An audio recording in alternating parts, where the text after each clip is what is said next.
আলাইকুম দর্শক, দেখেন সকাল হইতেই শুরু হয়ে গেছে আনিশার দুষ্টুমি বিড়াল নিয়ে। তো এখন বিড়ালকে নিয়েই এভাবে পড়ে থাকবে অনেক সারাটা দিন। দেখেন বিড়ালকে কি করতেছো তুমি?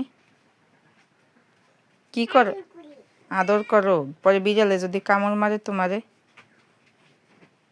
হ্যাঁ,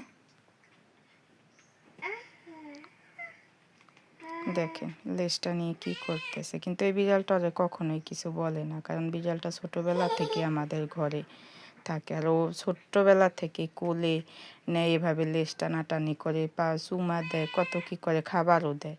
যেমন আদর করে সেরকমই খাবারও দেয়, অনেক আদর করে। দেখেন কি করতেছে।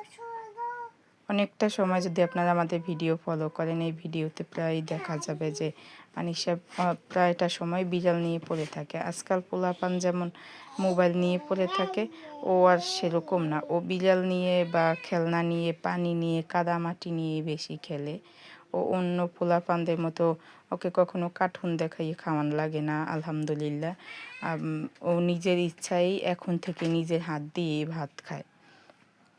তো এটা আল্লাহর কাছে হাজার শুকরিয়া যে আজকালকার পোলাপান যেমন কার্টুন ছাড়া খেতে চায় না, ও আবার ওরকম না। দেখেন ঘুম পড়াবে বিড়ালকে।